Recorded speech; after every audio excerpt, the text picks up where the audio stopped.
Considering your father-in-law was a director at a major company, I'm curious about how much inheritance he might have left behind, John inquired, trying to mask his curiosity. I sighed internally but maintained a cheerful smile. I heard it's $54,000, I replied. John looked shocked. My name is Catherine. John and I have been married for 20 years and our son left for college this year. Life with just the two of us is quiet but manageable. On weekends, John joins his colleagues for football and practices all day. I work part-time and spend my days off gardening or attending yoga with my friends. Even though we do different things, I think we're a typical couple for our age. However, something terrible disrupted our peaceful life as a couple. It started with a message I received from a friend who attends yoga with me. Attached to the message was a photo. I'm at the station now, but isn't this your husband, Catherine? I hesitated, but when I opened the photo, even from a distance I could clearly tell it was John. He was walking hand in hand with another woman. My heart pounded. Could John be cheating? He said he was going for football practice in preparation for tomorrow's match, but was that a lie? I think it's my husband, I replied. My friend responded immediately, what will you do? Do you want to come over? After a moment of hesitation, I replied, no, I'm good. I'll talk to my husband. I closed the phone and sat down on the sofa. I had no motivation to do anything, and the only thought in my head was, what should I do? I could ask John, but I was afraid. What if he really was cheating? Thinking of divorce, especially when I only have a part-time job to support myself, made me think that I couldn't possibly go through all that. If I pretended not to know, I could continue living a peaceful life like before, but the idea of pretending and the ambiguity bothered me deeply. I don't know how long I sat like that, but I was jolted back to reality by the sound of the front door. It was already 7 in the evening. What's wrong? Why haven't you turned on the lights? John asked, surprised, as he turned on the living room lights. Oh, sorry, I fell asleep, I said. John laughed in disbelief and began washing his uniform in the washing machine. Seeing that, I realized he must have been exercising and wondered if the earlier photo might have been a mistake. If you're tired, do you want to eat out tonight? John suggested. I nodded eagerly, hoping that spending time together would help ease my uneasy feelings. Did you stop by anywhere else today besides football? I asked. Not really. Why? He responded. Just wondering. You mentioned wanting new shoes recently, so I thought you might have gone shopping for them. Oh, I haven't bought them yet, he said. With that, our conversation ended. The John in front of me seemed just like how he has always been. They say everyone has at least 3 doppelgangers in the world. Perhaps the man in the photo was one of them. However, once I began to suspect him, it was difficult for me to stop. I often found myself doubting him during his late-night overtimes or sudden overnight business trips. Bad things do happen. One day, on my way home from my part-time job, I stopped by the supermarket to buy ingredients for dinner. My phone rang, and I took it out of my bag, stepping into a less crowded aisle. The name displayed on the screen made me frown. It was my brother's name. Though I occasionally communicated with my sister-in-law during events like our children's school enrollments or graduations, I hadn't spoken to my brother in years. These sudden phone calls from relatives are often not good news. Hello, I answered hesitantly. I answered the call. What I heard from my brother was distressing. Our father's health was worsening. He had suddenly collapsed at work and had been rushed to the hospital. After some detailed exams, the doctors informed him that our father didn't have much time left. My mother had passed away from an illness a few years ago, and although my brother and his wife had offered to live with our father afterward, he had refused and continued to live alone, seemingly in good health.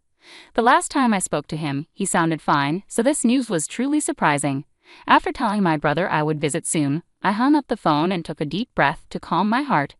When I told John, who came home from work that night, he looked really sad. I see, your father. Don't worry about things here, you should go see him, John said. Encouraged by his words, I went to see my father the next day. Dad, what happened? Are you okay? I asked. Oh, Catherine, I suddenly felt dizzy and couldn't get up.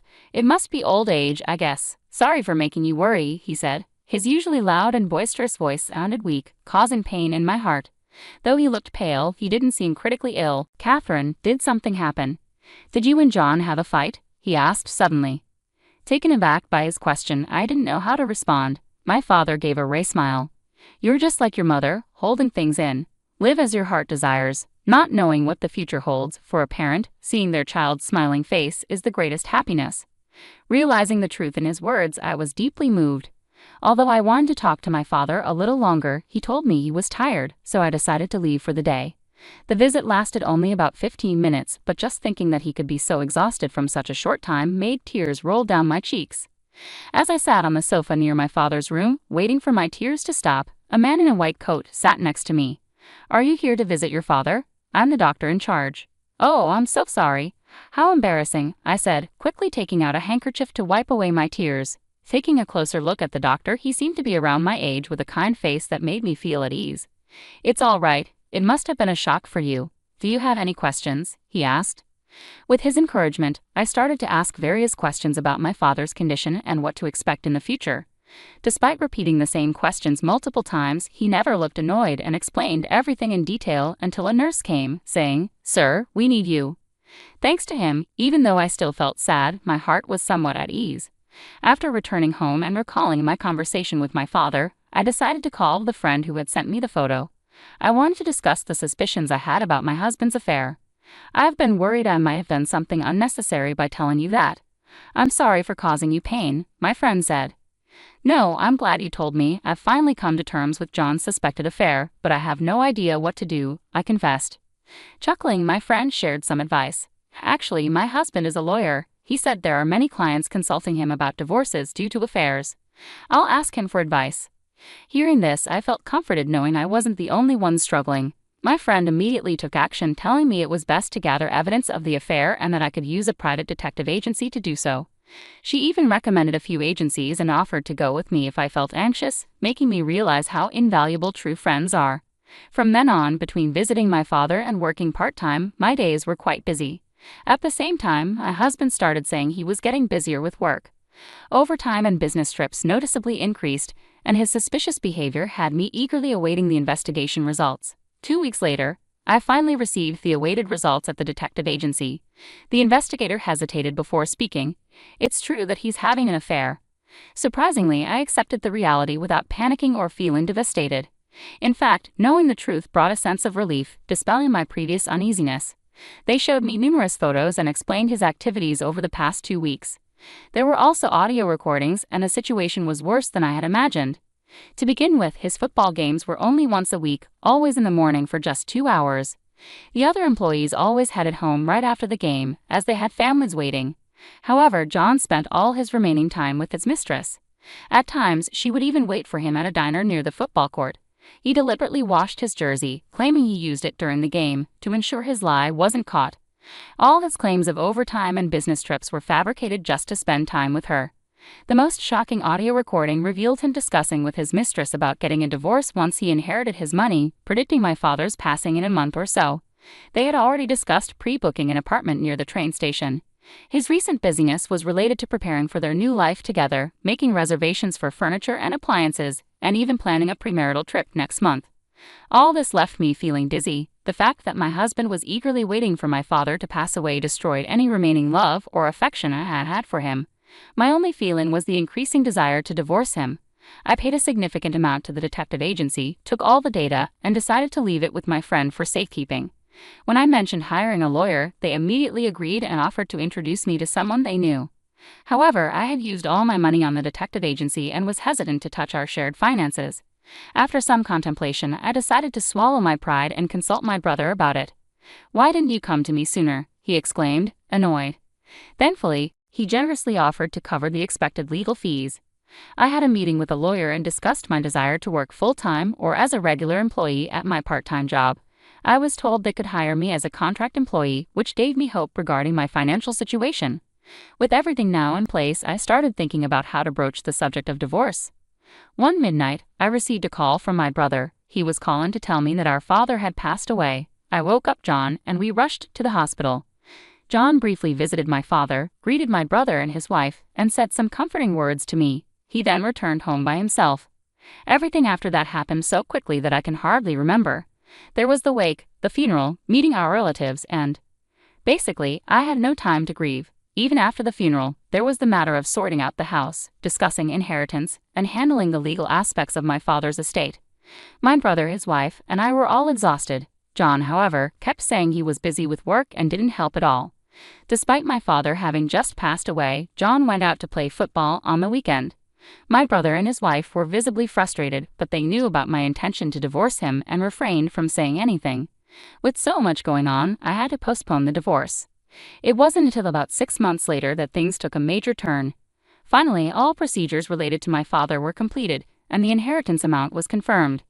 By the way, has your father's inheritance come through yet? John asked. It's scheduled to be transferred tomorrow. Why do you ask? I replied.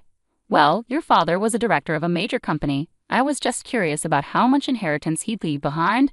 John tried to sound casual. I sighed internally but hid my true feelings and just smiled brightly. I heard it's about $54,000. That much? He exclaimed. Yes, Dad must have worked hard to save that much. I just got a call today from the lawyer saying everything's ready.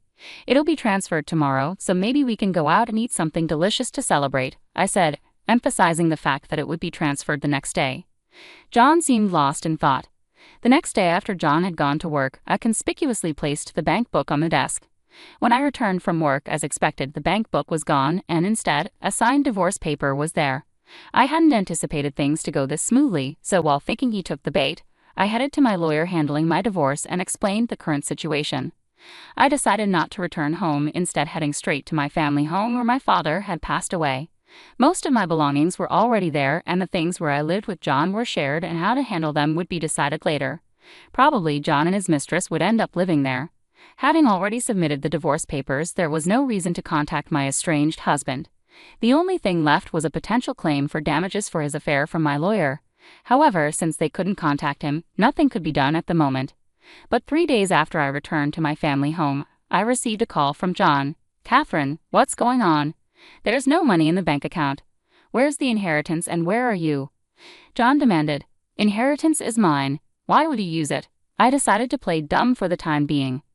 By asking about my whereabouts, it seemed John had returned to our home. I needed to contact my lawyer immediately. Anyway, why isn't the $54,000 in your bank account? Did you take my bank account? John asked. I was planning to change the account for my salary deposit, but it disappeared. I've been looking for it. Don't mess with me.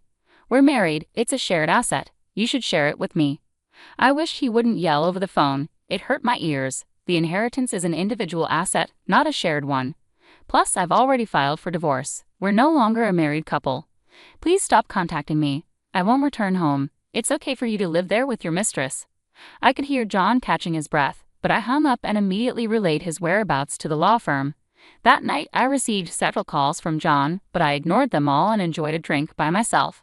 Having endured the suspicions of his affair for almost a year, I deeply appreciated the peacefulness I was experiencing. After a good night's sleep, I checked my phone and was shocked at the sheer volume of missed calls. I assumed my lawyer must have contacted him, causing him to panic. Hesitantly checking the messages, some were aggressive, like, "What do you mean by damages for the affair? If you knew, you should have said so." Others were apologetic. "Catherine, I'm sorry. It was my fault. I want to talk things over." Without replying, I left my phone behind and headed to work. In my bag was a new phone with a number John wouldn't know. This would be my main phone from now on. I had John's personality figured out, so I was well prepared. Later, my lawyer informed me that John insisted on discussing this face-to-face, so I decided it was time for a confrontation. I expected this and felt it was better to settle matters swiftly. I chose a family restaurant with semi-private booths for our discussion to avoid any public attention. As expected, John and his mistress arrived on time. Seeing John after months, he looked somewhat tired. Was it just my imagination? I had seen photos of his mistress, but it was my first time seeing her in person. She had her hair up in a bun and wore casual clothes. Her youthful face made me think she was a student, but I knew from my investigation that she was 25 and worked at a cake shop. I couldn't comprehend what such a cute girl saw in a 50-year-old man. "Catherine, what's going on? There's no inheritance, and now there's a claim for damages. I'm completely lost," John said, bewildered. Both my lawyer and I couldn't help but chuckle at his words. "The inheritance is what my father left for me, John. You have no right to it. As for the damages, it's because our divorce is due to your affair. You both owe compensation for the pain you caused me," I explained. "It's not about the affair, it's due to our incompatible personalities. Besides, it wasn't you who brought up the divorce, I did. So the affair doesn't matter," John retorted. Hearing such nonsense made me want to pull my hair out. I knew he wasn't the brightest, but I didn't expect him to lack basic common sense to this extent. The one at fault can't initiate the divorce. It's not about who brings it up first. It's about you having an affair. If that's true, you understand that you're in the wrong, right? Also, I'll be demanding compensation from her too." "What? Why me? Despite her cute appearance, the mistress sounded very defiant and sharp. Is that true? John looked at the lawyer as if clinging to hope. Unfortunately, it is true, the lawyer confirmed. You said I'd be getting money. I wasn't told I'd have to pay. I'm going home, and since I'm divorcing you, this has nothing to do with me, she shouted, grabbing her bag and storming out of the restaurant. It was embarrassing as other customers turned to look at our table. We know where she works, so it'll be fine, the lawyer said with a reassuring smile, causing John's face to go pale. Perhaps he realized he couldn't escape. You know, that girl is quite headstrong. She used to be a good girl when we were having an affair. She was always smiling around me and would cry saying she'd miss me when it was time for me to leave. John rambled. Even though he was talking about their affair, I didn't know how to react. After we started living together, her cooking wasn't great, and she constantly wanted new bags or clothes. It was cute at first, but being married to her was not what I expected. Even though they'd only been remarried for about a month, complaints about her started pouring out of John's mouth. I've realized something. I've always been comparing her to you, Catherine. You're skilled at housework, great at cooking, and you always waited for me to come home without a single complaint. So would you consider giving us another chance? I was left in disbelief, unable to keep my mouth shut. I never anticipated this turn of events, and even the lawyer seemed too stunned to speak. There's no way. Come on, I'll change. I promise I'll never cheat again, John pleaded. You cheated on me while using the excuse of being busy at work, didn't you? How can I believe anything you say? I countered. John lowered his head, repeating, I want to start over. You said you were busy with work when my father was dying. He was in critical condition for about a month, but you never visited him even once. Even though I was having a difficult time, you were cheating. After he passed away, were you just waiting for the inheritance? I noticed our drawer being opened several times where we kept our bank book. You probably planned to leave once the inheritance came in, right? With the divorce papers already filled out? As I listed each fact, John began to tremble. He probably never thought he'd get caught. You had a reservation to buy a nice apartment already, right? But unfortunately, since you didn't get the inheritance, you had to cancel. I assume the old house we lived in must have been unbearable for her, I continued. How do you know? John asked, his voice shaking. I have plenty of evidence. Are you thinking that if we get remarried, you won't have to pay the compensation? With that, John fell silent. I must have struck a nerve. Realizing he was only after my money made me feel sad and disappointed. If there's nothing more to discuss, I'm leaving, I said, standing up. Wait, John grabbed my arm as I tried to leave. Catherine, you're the most important thing to me. Please, I beg you, let's start over. John's eyes were filled with tears. I'll never betray you again, and I'll do all the chores. Please come back to me. Unable to contain his emotions, John began to sob uncontrollably. Come on, don't make a scene. Aren't you and your mistress newlywed? Why don't you two sort things out? Let's just move on with our separate lives. Turns out she's been cheating on me.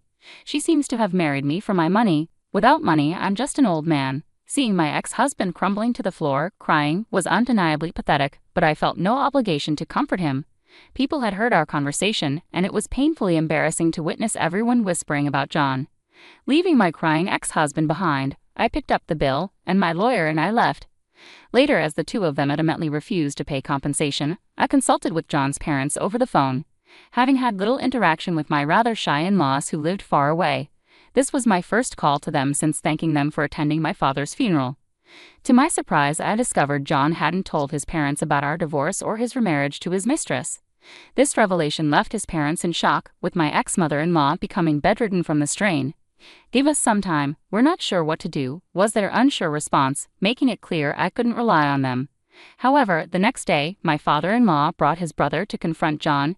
His brother, compared to John, was a lively, talkative, and cheerful man. John had often grumbled to me about how intimidating he was during family gatherings. Whatever transpired, his strong-willed brother made John agree to the compensation payment. Then his brother decided John would be taken back to the countryside. Tearfully, my father-in-law informed me of this decision. Since both in-laws were over 80 and had no income, they promised John would work at a factory owned by a relative nearby and pay me the compensation. As for John's mistress, her whereabouts were unknown, but since her workplace was known, they contacted her there. She shouted, "Don't contact my workplace." However, I spoke with a woman claiming to be the manager and was informed of an astonishing fact. It seems that the person John was referring to when he said, "She's cheating on me," was the husband of the store manager, and she was apparently preparing to sue them. I was assured that John's mistress would never escape justice, and true to that word, a few months later, I received the compensation payment. When I visited the cake shop to express my gratitude as expected, the mistress was nowhere in sight. Naturally, she was fired from the cake shop. She had dreams of becoming a pastry chef, but that's now believed to be impossible. Currently, to repay the compensation, she's juggling multiple jobs, and according to the store manager, she can often be seen at a nearby construction site. Out of sheer curiosity, I took a glance and noticed her without makeup, sweaty, and being yelled at by an older man while she worked. Having to pay compensation for the two affairs she must be heaply in debt. I'm not sure how many years it'll take her to repay it, but she got karma for destroying someone's family. When I told my son about the divorce, he was genuinely surprised but said something along the lines of, "It's your life, you should live it as you see fit," which was a relief. My biggest concern had always been how my son would react, and with me approaching 50, I thought there'd be no chance for love or even remarriage. But lately, there's someone I've been interested in. He's the doctor who took care of my father in his final moments. Every time I visited the hospital, we'd end up chatting, and I found him to be very nice and wonderful. After the divorce, during one of my solo trips to the shopping mall, we bumped into each other, and in our conversation, I discovered that he was also divorced. We connected even more over our similar experiences. We've been out for meals a couple of times, and I always feel very comfortable around him. I don't know what the future holds, but I still hope and strive for happiness in my life.